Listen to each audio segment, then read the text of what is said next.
Hi, welcome to IT. గత కొన్ని రోజులుగా సింగర్ కల్పనా గారి ఇష్యూ వైరల్ అవుతుంది. ఆమె ఆత్మహత్య చేసుకోవడానికి ప్రయత్నించారని కొందరు, డాక్టర్ ఇచ్చిన మెడిసిన్ ఓవర్ డోస్ అయ్యి ఇలా అయిందని కొందరు వాళ్ళ అభిప్రాయాలు చెప్తున్నారు. అయితే ఇక్కడ మంచి విషయం ఏంటంటే దేవుడి దయ వల్ల ఆమె ఇప్పుడు ఆరోగ్యంగా ఉన్నారు. ఆమె ఆరోగ్యం నుంచి కోలుకొని ఏం జరిగిందో ఆమె నోటితో చెప్తే కానీ అసలు నిజాలు తెలియవు. అయితే ఈ లోపల మనకు వినిపిస్తున్న సమాచారం రకరకాలుగా ఉంది. ఇప్పుడు వాటి మీద కొంత క్లారిటీ ఇవ్వడానికి శేఖర్ భాష మనతో ఉన్నారు. ఆయన్ని అడిగి కొన్ని విషయాలు తెలుసుకుందాం. శేఖర్ భాష గారు నమస్తే అండి. నమస్తే అండి. ఎలా ఉన్నారు? మన ఇండస్ట్రీలో గత కొన్ని రోజుల నుంచి చూసుకుంటే కల్పనా గారి ఇష్యూ రకరకాల కామెంట్స్ వినిపిస్తున్నాయి. జరిగిందైతే ఒక బ్యాడ్ జరిగింది. సరే, దేవుడి దయ వల్ల ఆమె ఆరోగ్యంగా బయట ఉన్నారు, అంతవరకు హ్యాపీ. కాకపోతే ఈ లోపల కొంతమంది ఆమె సూసైడ్ చేసుకోవడానికి ప్రయత్నించారని, కొంతమంది కాదని, ఇలా రకరకాలుగా చెప్తున్నారు. మీ దగ్గర ఉన్న ఇన్ఫర్మేషన్ ఏంటి? ఇన్ఫర్మేషన్ అందరికి దగ్గర ఉన్నదే బేసికలీ. అంటే నిద్ర మాత్రం వేసుకున్న మాట నిజం. ఆ వేసుకునేటప్పుడు ఆవిడ ఇంటెన్షన్ ఏంటి అనేది ఆవిడే కదా చెప్పాలి. సో ఆవిడ ఏదైనా రాసి పెట్టుంటే దాన్ని బట్టి మనం చెప్పగలం. ఆవిడ ఎక్కువ మాత్రలు వేసుకుంది. సో ఎక్కువ మాత్రలు వేసుకోవడానికి కారణం ఒకటి, ఆవిడ సూసైడ్ చేసుకోవాలనుకున్నారా, లేదు ఎక్కువసేపు నిద్రపోదాం అనుకున్నారా. అంటే అందరికీ ఉంటాయి ప్రాబ్లమ్స్ ఇవాళ రేపట్లో. సో ప్రాబ్లమ్స్ ఉన్నప్పుడు దానికి ఒంటరితనం కూడా యాడ్ అయింది అనుకోండి, అది డబల్ త్రిబుల్ లాగా అనిపిస్తుంది మనకి. సో అందరి లైఫ్లో యూత్లో ఉన్నప్పుడు మంచి కెరీర్ ఉంటుంది. తర్వాత రిటైర్ అయిపోయే స్టేజ్కి వచ్చిన తర్వాత ఫ్యామిలీ, పిల్లలు, మనవాళ్ళు, మనవరాళ్ళు, ఇదే కదా లైఫ్. ఈ మధ్యకాలంలో ఈ జాయింట్ ఫ్యామిలీస్ అవన్నీ మిస్ అయిపోయి మైక్రో ఫ్యామిలీస్ అయిపోయి, సరే ఇద్దరు మొగుడు పెళ్ళం, ఓ పిల్లలు లేకపోతే ఒకళ్ళు అనుకున్నారనుకోండి, అది కూడా ఒక స్టేజ్కి వచ్చిన తర్వాత 18 ఏళ్ళు 20 ఏళ్ళు వచ్చిన తర్వాత పిల్లలకి రెక్కలు వచ్చేస్తాయి, వాళ్ళు కూడా వెళ్ళిపోతారు. సో అప్పుడు పండు డాకులమి ఎండితిమి అన్నట్టుగా మొగుడు పెళ్ళమే కలిసి ఉండాలి. ఇక్కడ చూస్తే మనం ఆయనేమో తమిళనాడులో, కేరళలో, బిడ్డ ఏమో ఆయన చెన్నైలో, బిడ్డ పాప వచ్చేసి కేరళలో, ఈమె హైదరాబాద్. సో ఏమవుతుందంటే ఒక మనిషికి ఇలా కంప్లీట్ ఐసోలేషన్ అయిపోయి, ఒకవేళ అలా ఉన్నప్పుడు కాస్త బిజీ లైఫ్ అయినా ఉండాలి మనిషికి, ఏదో ఒక యావ. ఆవిడ కెరీర్లో పాటలు పాడుతూ అలా ముందుకెళ్తున్న టైంలో కూడా బాగానే ఉంటుంది. సరే ఎక్కడున్నారా, హాయ్ హలో బాగున్నారా. ఇప్పుడైతే కెరీర్లో కూడా కొంత స్లో పేస్ అయిపోతుందో అప్పుడు ఏంటి, నన్ను ఇండస్ట్రీ పట్టించుకోవట్లేదు, ఫ్యామిలీ కూడా దూరం అయిపోయారు అనే ఆ ఒంటరితనం మనం చూసాం. ఒక రంగనాథ్ గారు, ఒక ఉదయ్ కిరణ్, ఇలా చాలామంది ఆ ఒంటరితనం తట్టుకోలేక వెళ్ళిపోవాలనుకునే వాళ్ళు ఉంటారు. బాధ ఆవిడదే.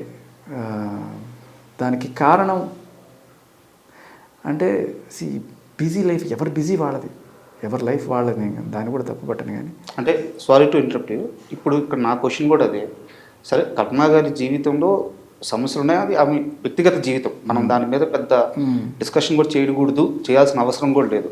కాబట్టి ఇక్కడ నా క్వశ్చన్ ఏంటంటే, ఆమె మామూలు సింగర్ కాదు, 3,000కు పైగా పాటలు పాడారు, 3,000 పైగా పాటలు పాడున్నారు.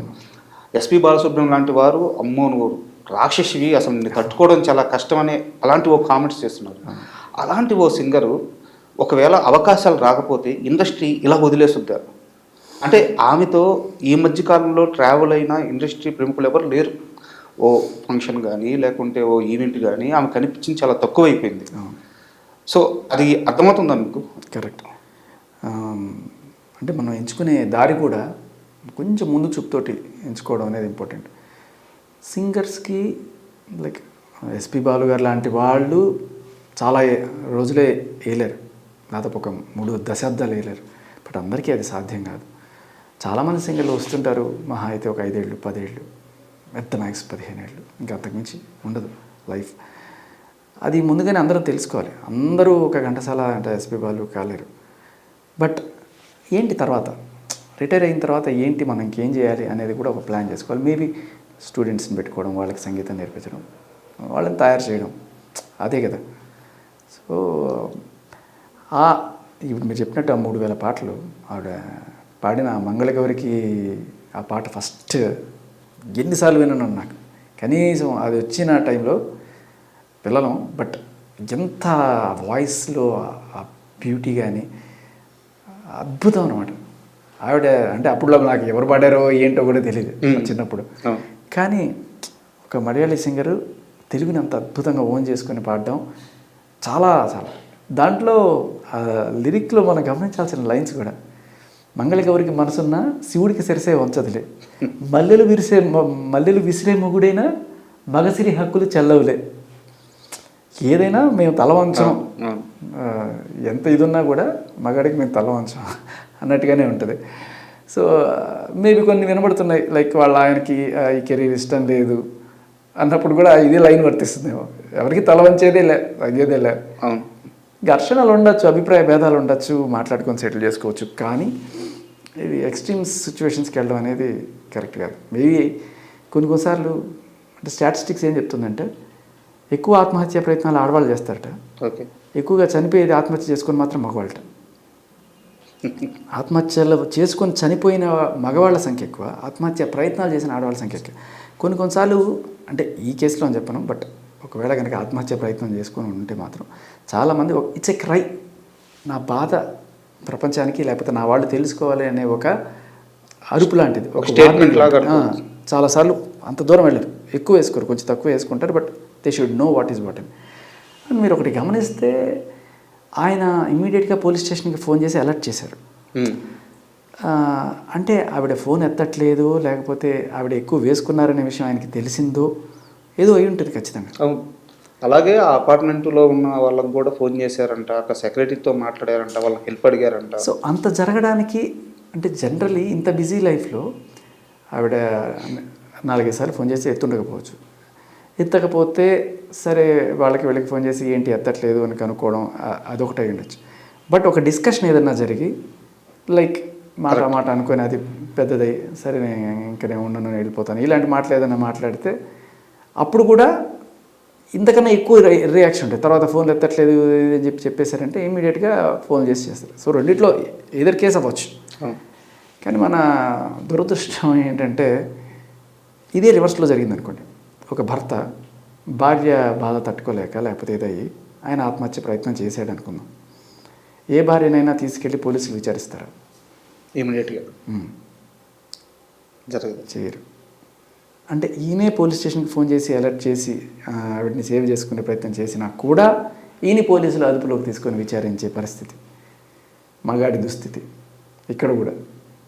అక్కడ ఎక్కడేం లేదు, మగాడికి పుట్టడమే ఇదనమాట. అది ఆడవాళ్ళని అయితే నిజంగా మగాడు ఆత్మహత్య చేసుకొని చచ్చిపోయినా కూడా ఆడవాళ్ళని తీసుకెళ్ళి ఇంట్రాగేట్ చేసేంత ధైర్యం కూడా చేయరు. Until unless there is a solid evidence ఏదో ఉంటుంది. ఇక్కడ ఏ ఎవిడెన్స్ లెక్కలేదు, నేను తీసుకెళ్ళి కూర్చోబెడతారు. మొన్న అయితే సినిమాలో చూసే 7 ఏళ్ల లోపట పెళ్ళని ఆత్మహత్య చేసుకుని చచ్చిపోతే మాత్రం ఫస్ట్ నేను తీసుకెళ్ళి లోపల కూర్చో, అక్యూజ్డ్ 1 నువ్వే అట, ఆవిడ ఆత్మహత్య చేసుకున్నా కూడా నువ్వే అట, మన ప్రమేయం ఉన్నా లేకపోతే అలా ఉంటాయి. సరే ఇవి పక్కన పెట్టేస్తే అసలు విషయం ఏంటంటే మనిషికి యావ అనేది చాలా ఇంపార్టెంట్. సంగీతం కావచ్చు, సంగీతం నిజంగా ఒక అద్భుతమైన సాధనం. బట్ అది సంగీతాన్ని ఎంజాయ్ చేయాలి తప్ప ప్రపంచం మనకి చప్పట్లు కొడుతుందా లేదా అనే విషయం పక్కన పెట్టేసి కేవలం సంగీతంలో ఉన్న మజా నువ్వు ఎప్పుడైతే పొందుతావో అది అనంతం. That it self is like divine అనమాట. అప్పుడు సెల్ఫ్ సాటిస్ఫాక్షన్ ఉంటుంది. అంతే. ఇప్పుడు ఒక సైంటిస్ట్ ఉన్నాడు అనుకోండి, ఆయనకి ఒంటరితనం అనేది ఉండదు. ఒక్కడే ఉన్నా కూడా ఏదో ఒక రీసెర్చ్ చేసుకుంటూ బతికేస్తుంటాడు, చాలా బిజీగా ఉంటాడు. ఆయన ఒక్కడే ఉన్నా కూడా ఏదేదో చేసేస్తుంటాడు కదా.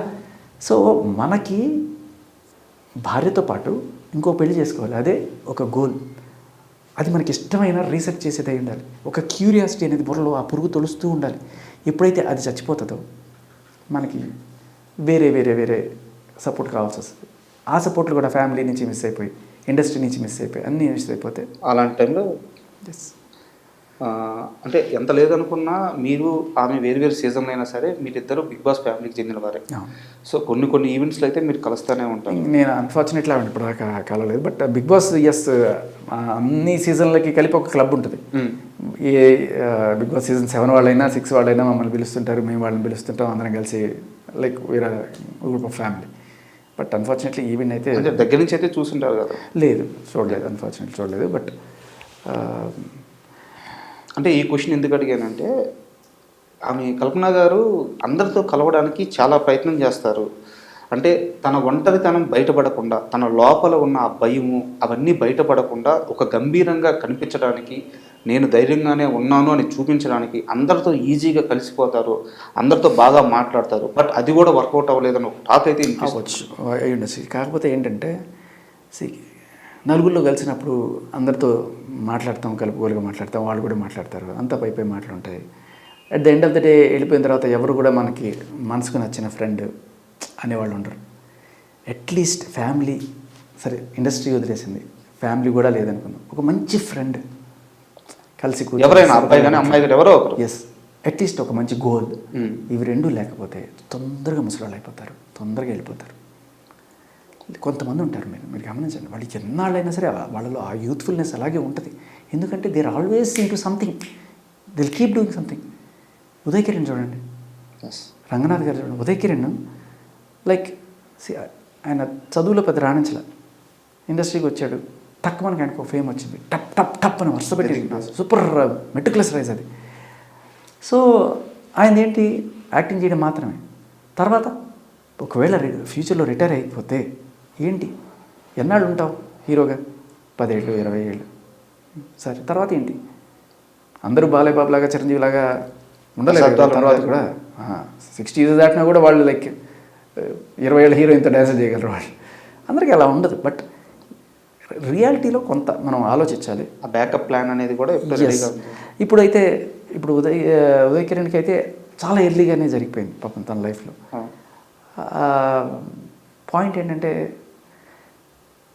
కెరీర్ బాగున్నప్పుడు అందరూ నీ చుట్టూ ఉంటారు, ఉదయ్ కిరణ్ ఉదయ్ కిరణ్ ఉదయ్ కిరణ్. బట్ ఒక్కసారి కెరీర్లో నువ్వు దెబ్బలు తిని నువ్వు ఫ్లాపుల్లో ఉన్నప్పుడు పెళ్ళం కూడా పట్టించుకోకపోతే. ఉదయ్ కిరణ్ ప్రస్తావన తెచ్చారు కాబట్టి అడుగుతున్నాను. అంటే ఉదయ్ కిరణ్ చనిపోయినప్పుడు ఆ రోజు ఏం జరిగిందో మీకు కంప్లీట్గా తెలుసు, మీరు అక్కడే ఉన్నారు. అయితే ఆ రోజు కానీ ఉదయ్ కిరణ్ పక్కన ఎవరైనా ఒక్కరుండుంటే, ఖచ్చితంగా ఆ క్షణం తప్పించుంటే. ఉదయ్ కిరణ్ రేడియోకి చాలాసార్లు వచ్చాడు. ఎస్పెషల్లీ నేను నాన్ స్టాప్ 100 గంటల మ్యారథాన్ చేశాను రేడియోలో, ఆపకుండా 4 రోజులు ఆహారాలు నేను నిద్ర లేకుండా కంప్లీట్గా చేశాను. ఆ టైంలో ఫైనల్ లాస్ట్ 1 అవర్లో తన గెస్ట్గా వచ్చాడు. చాలా it's like a good friend. ఇప్పుడు రాజ్ తరుణ్ ఎలా నాకు ఫ్రెండ్, ఉదయ్ కిరణ్ అప్పట్లో చాలా మంచి స్నేహితుడు. కానీ అంత అడపదడప మాట్లాడుకునే ఇది ఉండదు. నాకేంటంటే ఈ పబ్బులు ఈ కట్లకి దూరంగా ఉంటారు, మందులో ఫ్రెండ్స్ ఉండరు నాకు. బట్ ఆయనతో అప్పుడప్పుడు ఉండేది. ఏంటి పరిస్థితి అప్డేట్లు. తర్వాత జెమినీ మ్యూజిక్లో కూడా విజయం చేసేప్పుడు చాలాసార్లు ఇంటర్వ్యూలు మీరు చేసినట్టే నేను అలా సేమ్ ఇదే ప్లేస్లో ఉదయ్ కిరణ్ కూర్చోబెట్టి శ్రీరామ్ తర్వాత 2-3 సినిమాలు కూడా చేశాను. తర్వాత తమిళ్లోకి వెళ్ళాడు ఆయన, అదృష్టం ప్రేక్షకులు కూడా. బట్ ఏం చేసినా కూడా దానికి ఒక బ్యాడ్ టైం అనేది ఉంటుంది. బ్యాడ్ టైం దాటి గుడ్ టైం వస్తుంది. ఆ టైంలో ఒక మంచి స్నేహితుడు ఖచ్చితంగా ఉండుంటే మీరు చెప్పినట్టు ఆయన బతికేసి ఉండేవాడు. ఒక్కరోజు ఆ రాత్రి ఒక గంట ఆ చెడు నిర్ణయం తీసుకునేటప్పటికి. అండ్ చెడు సావాసాలు, చెడు సావాసం అంటే ఫ్రెండ్స్ అని కాదు, మందు సిగరెట్లు ఇంకా మాదక ద్రవ్యాలు, ఆయనని కాదు మామూలుగా జనరల్గా ఎప్పుడైతే ఇవి తీసుకుంటాం ఒకసారి ఆ హై లోపల నుంచి వెళ్ళిపోయినప్పుడు సడన్గా డిప్రెషన్ వచ్చేస్తుంది. ఏంటి జీవితం ఎందుకని చెప్పి. సో అది కూడా చాలా డేంజరస్. అది ఆయన మందుకి దూరంగా ఉండడం వల్ల కూడా కాస్త బెటర్ అయ్యేదేమో. కానీ అలా ఈ చేత్తో మోసే ఆయన. అదే ఆ రోజు కనీసం భార్య కూడా చూడడానికి రాలేదంటే చాలా బాధ వేస్తుంది. కాస్త చెప్తారు. అనాథ సేవన్లాగా అక్కడ నిమ్స్ హాస్పిటల్లో పంచగుట్టలో అలా ఉంటే టీవీల్లో న్యూస్ చూసి ఎక్కడెక్కడో వాళ్ళు, అంటే నాకు తెలిసి నేను అప్పుడే ఫస్ట్ వెళ్ళిపోయాను. అప్పుడే కొంతమంది మన ఇండస్ట్రీకి సంబంధించి ఈయనతో పాటు యాక్ట్ చేసిన కొంతమంది స్టంట్ మెన్, ఫైటర్స్ వాళ్ళందరూ వచ్చి అక్కడ నిలబడ్డారు. ఏం జరుగుతుంది, ఇంకా బాడీ లోపల ఉంది, వాళ్ళు ఎవరన్నా వస్తే కానీ చేయలేరు, వాళ్ళు ఎవరు లేరు, వాళ్ళ అక్క యెమెన్లోనూ సౌదీలోనూ ఎక్కడో ఉన్నారు. కట్టుకున్న భార్య అయితే కనీసం కూర్చోలేదు. ఇంకా తర్వాత టీవీలో ఎక్కడ పట్టినా ఆయన న్యూస్ వేయడం, నీ స్నేహం ఇక రాదు అని. ఏం కానీ అది కూడా హాస్పిటల్ సీన్ వేస్తే ఇంకా నిజంగానే జనాల్లో కట్టలు తెంచుకుంది. పరిగెత్తుకొని వచ్చారు, 100 మంది వచ్చారు. నిమ్స్ హాస్పిటల్ మొత్తం నిండిపోయింది. అక్కడ తర్వాత సరే అక్కడ ఉన్న ఆడవాళ్ళు వచ్చారబ్బా, 50 ఏళ్ళు 60 ఏళ్ళ వాళ్ళు వచ్చారు. తుమ్మెత్తి పోసారు. ఏం పెళ్ళాం, కనీసం మొగుడు చచ్చిపోతే ఆఖరి చూపు కూడా రాని పెళ్ళాం. ఇదని తీసుకున్నారు. సరే తర్వాత హెచ్ఓడి మా ఫ్రెండ్ వాళ్ళ ఫాదర్. సో ఇంక తర్వాత నేను హాస్పిటల్ మాట్లాడి నేనే సంతకం పెట్టి తీసుకుని అవునా? ఆ తర్వాత ఎప్పుడో వచ్చారు వాళ్ళు. అప్పటికి ఇంకా ఎస్ఆర్ నగర్ దాటిన తర్వాత ఒక శ్మశానం అవును, పంజాబ్ గుట్ట అక్కడికి తీసుకెళ్ళారు. అక్కడికి తీసుకెళ్ళి చేశాను. ఇంకా నా వల్ల కాల అక్కడికి దింపేసి అంత అంటే అంటే అప్పుడు కూడా ఫ్రెండ్కి ఒక కడసారి వీడుకోలు అని చెప్పుకొని అలా చేసాం. కానీ మా వల్ల కాల అక్కడ దూరంగానే ఉండిపోయా. ఇంకా ఇండస్ట్రీ పెద్దలు వచ్చారు అప్పటికి, మన మూవీ ఆర్టిస్ట్ అసోసియేషన్ వాళ్ళు వీళ్ళు వచ్చారు, తీసుకున్నారు, చేస్తున్నారు. అది తెలిసి మొత్తం ఒక శ్మశానం స్టేడియం అయిపోయింది ఆ రోజు మొత్తం. కనీసం ఒక 500 మంది దాకా శ్మశానాలు అలా చుట్టూ అలా ఉన్నారు. జరిగింది దహనం. ఆ కొరివి పెట్టే ఆ సెకండ్న ఒక్కడెవడో అరిచాడబ్బా. ఒక పెద్ద ఆయన్ని డౌన్ డౌన్ డౌన్ డౌన్ అని అరిచాడు. 100 మంది ఒక్కసారి ఇంకా అందరూ కూడా ఆ star down down down down down down అని. ఆయన తప్పు ఉండకపోవచ్చు, కానీ అప్పుడు జనాలకు ఏమనిపిస్తుంది అంటే హీట్ అది ఆయనకి సినిమాలు రాకపోవడానికి ఈయన ఒకటి సక్సెస్కి అయినా ఒకటి ఫెయిల్యూర్కైనా నువ్వే కారణం. కానీ ఫెయిల్యూర్లో ఉన్నప్పుడు అంటి పెట్టుకొని ఉండాలి, భార్య అయినా లేకపోతే ఫ్రెండ్స్ అయినా. బట్ అది అట్లా జరిగింది. బట్ నాకేమనిపించిందంటే తర్వాత అటువంటి సిచ్యువేషన్ ఎవరికి రాకూడదు. ఇప్పుడు రాస్తానికి ఇటువంటి అంటే లైఫ్లో ఇటువంటి దెబ్బ పడి రేపు ఫ్యూచర్లో ఏదన్నా అయితే మళ్ళీ మనం క్షమించుకోలేము. అంటే తర్వాత ఉండుంటే బాగుండేది అనుకోవడం కంటే అది ఇప్పుడు ఉండడం బెటర్ అంటారు. నేను అనేది అది. ఎవరన్నా మీ ఫ్రెండ్స్ ఎలా లోన్లీగా ఉన్నప్పుడు వాళ్ళని పలకరించండి, ఫోన్ చేయండి, ఎలా ఉన్నావు, జస్ట్ ఒక నోటి మాట. వాళ్ళకి ఏం అవసరం లేదు, నువ్వు డబ్బులు ఇవ్వక్కర్లేదు, ఏంటి కాసేపు వెళ్ళి కూర్చోండి, వాడికి ఇష్టమైతే ప్యాక్ ఆడండి, లేకపోతే చెస్ ఆడండి, కాసేపు కూర్చోండి. ఐ డోంట్ ఎంకరేజ్, బట్ కొంతమందికి మందుల స్నేహాలు ఉంటే ఏదో ఒకటి కాలక్షేపమైనా చేయండి. ఆ టైంకి అతన్ని ఎస్ అది దాటించడానికి అంతే. మంచి ఇన్స్పిరేషన్ ఇవ్వండి. అరే 50లో 60లో హీరోలు అద్భుతంగా అవుతున్నారు. టైం వస్తుంది. భగవద్గీతలో ఒకటి ఉంటుంది, ఒక సంతోషంగా ఉన్నవాడు బాధపడేవాడు సంతోషంగా ఉన్న విషయం ఒకటి చెప్పయ్యా అంటాడు. అంటే ఈ క్షణం శాశ్వతం కాదు అంటాడు ఆయన. బాధలో ఉన్నా ఇది శాశ్వతం కాదు, ఎందుకంటే రేపు ఆనందం వస్తుంది. ఆనందంలో ఉన్నా శాశ్వతం కాదు, రేపు బాధ వస్తుంది. So just wait for your time అంతే. అది ఈవిడ చేసింది కూడా కరెక్ట్ కాదు. ఇవాళ ఆవిడకి ఏదో కెరీర్లో కొంచెం డౌన్ ఫేజ్ ఏదో వచ్చింది అన్నంత మాత్రాన ఎప్పటికీ అలా ఉంటుందనేం కాదు కదా. ఇప్పుడు కీరవాణి గారు ఆయన ఆ ఏజ్లో బాహుబలి అందించారు మనకి, ఆస్కార్ తర్వాత. సో అద్భుతాలు చేస్తున్నారు. వయసుకి సంబంధం లేదు. మనం ఎలా ఉండాలంటే మద్యపానం తీసుకోకూడదు, కానీ జ్యూస్లా కాకుండా వైన్లా ఉండాలి. ఎందుకంటే వైన్ ఎంత ఓల్డ్ అయితే అంత వాల్యూ దానికి, అంత టేస్ట్ దానికి. బట్ జ్యూస్ 2 రోజులు కుళ్ళిపోతుంది. సో మనం ఎంచుకునే కెరీర్ కూడా అలా ఉండాలి. నేను యాంకరింగ్ చేశాను కొన్నాళ్ళు, నాకు తెలుసు కొన్నాళ్ళకే బ్యూటీ ఫేడ్ అవ్వదు. బట్ ఆర్జీ అలా కాదు కదా. అవును, ఇట్స్ వాయిస్, నీ ఇంటలెక్ట్, నీ తెలివితేటలే నేను తీసుకెళ్తాయి. ఇప్పుడు కూడా నీ మేధస్సును నమ్ముకో. ఓల్డ్ ఏజ్ అయిపోవచ్చు, ఇది పెరుగుతుంది ఇంకా పెరుగుతుంది. అండ్ అంటే మళ్ళీ కల్పన గారి విషయానికి వస్తే దీని మీద ఇంత చర్చ ఉండకూడదు, బయట నడుస్తుంది కాబట్టి అడుగుతున్నాను. ఒక క్వశ్చన్ మాత్రమే. ఇక్కడ పూర్తిగా 2 విరుద్ధమైన స్టేట్మెంట్లు వచ్చున్నాయి. వాళ్ళ కూతురు దగ్గర నుంచి ఒక స్టేట్మెంటు, డాక్టర్ల దగ్గర నుంచి ఒక స్టేట్మెంటు. కూతురు వచ్చేసి ఇది సూసైడ్ కాదు, జస్ట్ మెడిసిన్ ఓవర్ డోస్ అని చెప్పి అమ్మాయి ఒక స్టేట్మెంట్ ఇచ్చింది. డాక్టర్లు వచ్చేసి చూస్తుంటే సూసైడ్ లాగే ఉంది, మేము ఇప్పుడేం చెప్పలేము, ఆమె కోలుకున్నాక ఆమె చెప్పద్ది, బట్ నిద్ర మాత్రలు అయితే మింగారు, ఎక్కువగానే మింగారు అని చెప్పేసి 2 వేరు స్టేట్మెంట్లు వచ్చున్నాయి అన్నమాట. దీని మీదే ఇప్పుడు చర్చ నడుస్తుంది. ఇక్కడ చాలా చాలా ఇంపార్టెంట్. మొత్తం మనం మాట్లాడుకుని ఇవాళ డిస్కషన్ అన్నింటిలోకి ఇది చాలా హైలైట్ చేయాల్సిన పాయింట్. బ్రదర్, మీరు ఇది గట్టిగా వేయండి. ఎవడిస్తున్నాడు ఈ నిద్ర మాత్రలు? ఏ మందులు షాపోడు ఇస్తున్నాడు? ఆడిని పట్టుకోండి ఫస్ట్. ఎలా ఇస్తావు నువ్వు? దానికి ఒక లిమిట్ ఉంటుంది. డాక్టర్ ప్రిస్క్రిప్షన్ ఉన్నా కూడా ఇంత దాటి ఇవ్వకూడదు ఉంటుంది. కొంతమంది డబ్బుల కోసం కక్కుర్తిపడో దేనికోసం కక్కుర్తిపడి ఇట్లా మాత్రలు ఇస్తున్నారు. ఇది చాలా పెద్ద నేరం. ఆ మెడికల్ షాప్ వాడు ఎవ్వడు కనుక్కొని ఫస్ట్ వాడు తాట తీయాలి. అలా ఎలా ఇస్తారు మెడిసిన్స్? చాలా డేంజరస్. Point number. ఇప్పుడు మీరు అడిగిన క్వశ్చన్కి వద్దాం. ఆవిడ నిద్ర మాత్రలు వేసుకున్నా సరే, ఓవర్ డోస్ అయింది. బట్ కూతురు ఇచ్చిన స్టేట్మెంట్లో ఫ్యామిలీని రక్షించుకోవాలి అనే ఒక తపన. అంటే సూసైడ్ చేసుకుంది అంటే ఎందుకు చేసుకుంది? వాళ్ళ నాన్న వల్ల, లేకపోతే ఇంకోటో, ఏదైనా సరే పెంచి తండ్రి అయినా కానీ అది ఉండవద్దు.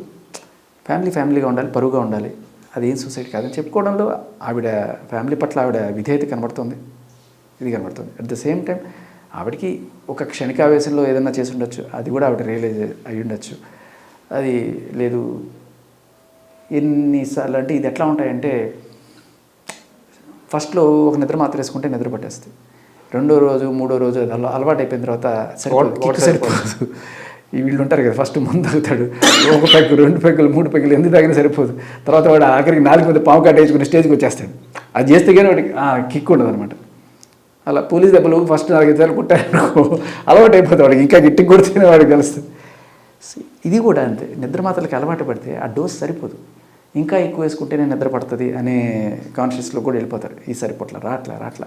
ఇంకోటి ఏంటంటే ఆలోచనలు ఎక్కువైపోతే ఎన్ని నిద్ర మాత్రం వేసుకుని కూడా పట్టదు. ఆ స్టేజ్లో ఉన్నా కూడా ఇంకా తీరిన మన నిద్ర పట్టట్లేదు, ఇంకా అనే స్టేజ్లో కూడా ఉంటారు. సో దీని మీద అయితే దృష్టి పెట్టాలి ఖచ్చితంగా.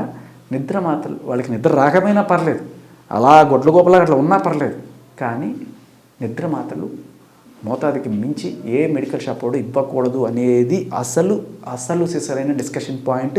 అది కల్పన గారి గురించి మాట్లాడిన ప్రతిసారి రావాలి, వీళ్ళని చెక్లో పెట్టాలి, మరోసారి ఇది రిపీట్ కాకుండా ఉండాలి అంతే. అండ్ ఇంకోటి, ఇందాక మనం మాట్లాడుకున్నప్పుడైతే ఒక మనిషికి తను ఒంటరిగా ఉన్నప్పుడు ఒక తోడు కావాలని మనం మాట్లాడుకున్నాం. అదేవిధంగా ఒక మనిషి కష్టంలో ఉన్నప్పుడు కూడా ఒక తోడు కావాలి. కరెక్ట్. ఇందాక మీరు ప్రస్తావించినట్టు రాజ్ తరుణ్ గారి విషయం, ఆయన కెరీర్ పీక్స్లో ఉండి వరుసగా సినిమాలు చేస్తూ ఉన్నారు.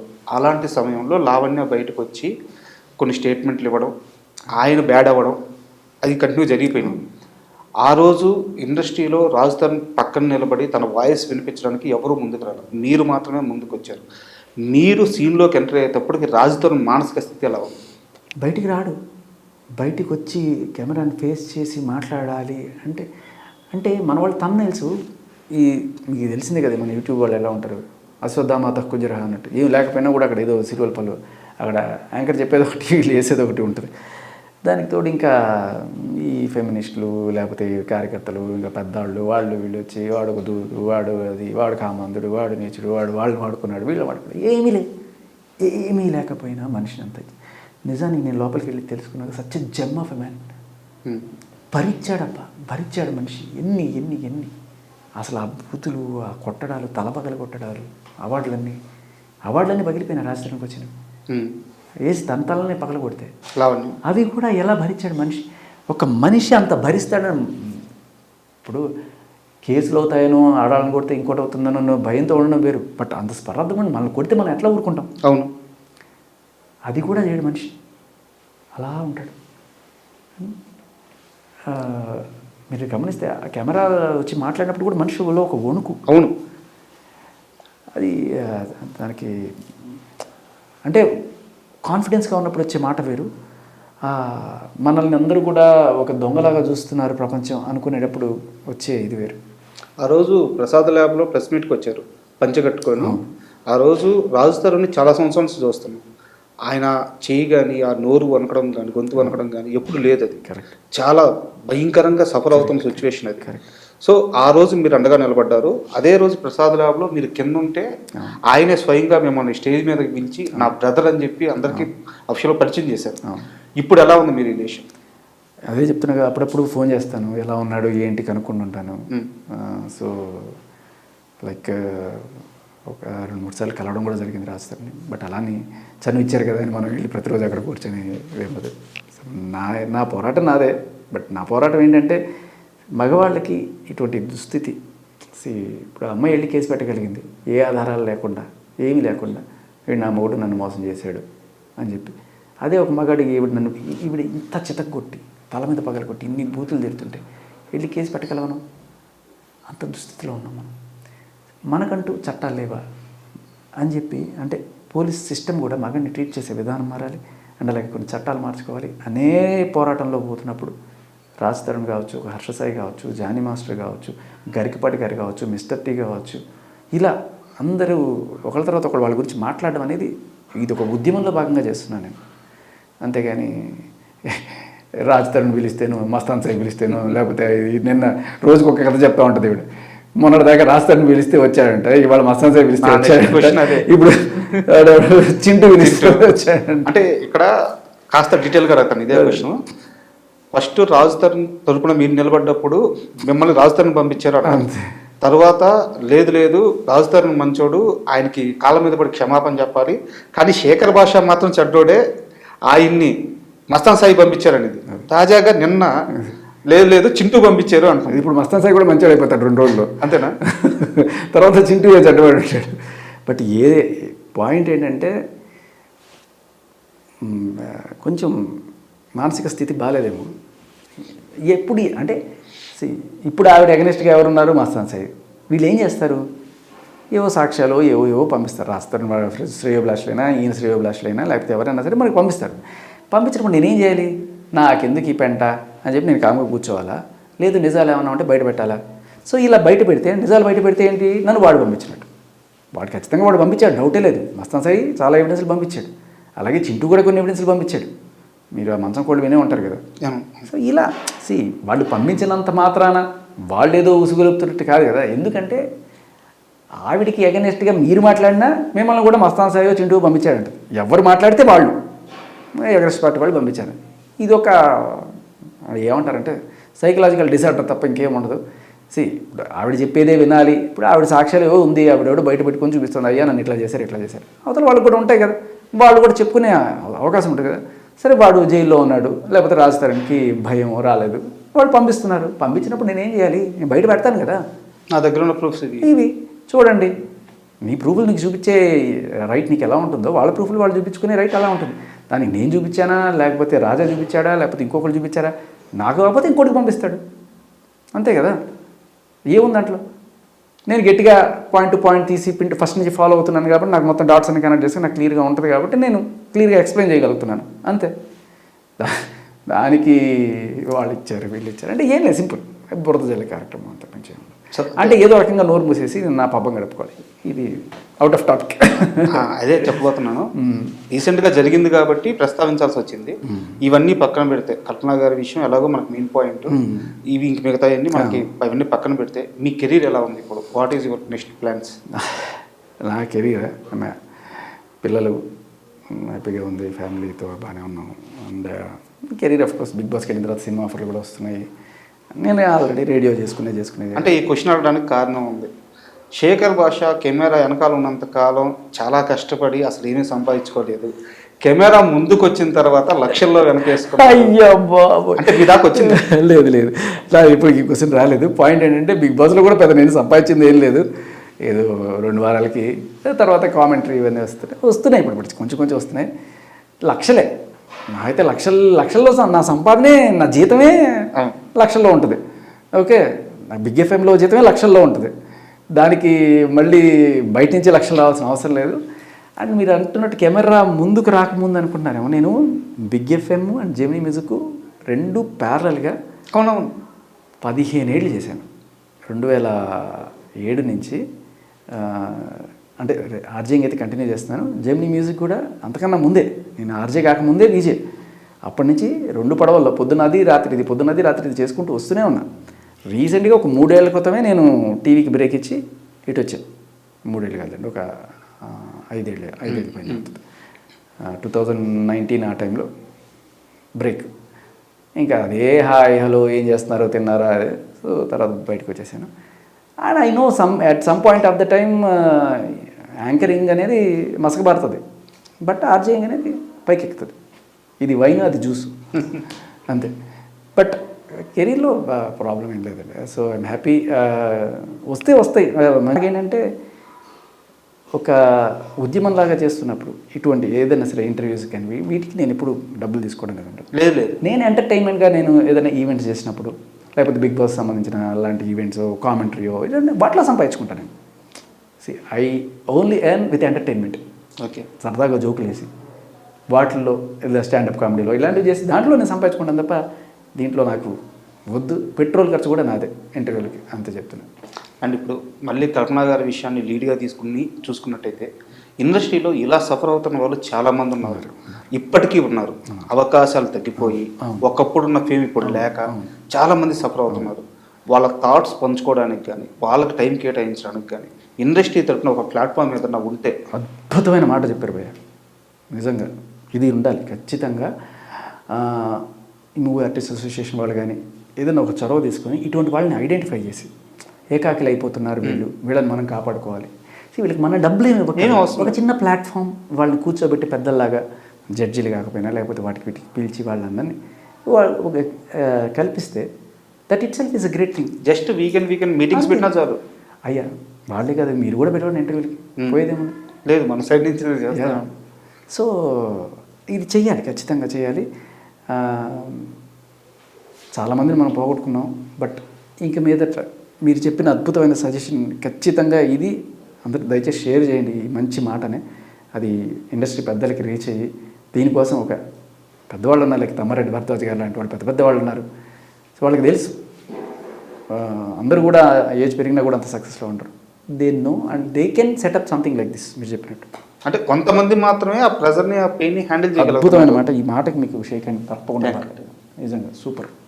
థ్యాంక్ యూ శేఖర్ భాష గారు, మీ విలువైన సమయాన్ని మాకు వెచ్చించి ఓ మంచి విషయం మీద ఓ మంచి మాటలు చెప్పినందుకు. మరో మంచి ఇంటర్వ్యూలో కలుద్దాం. Thank you.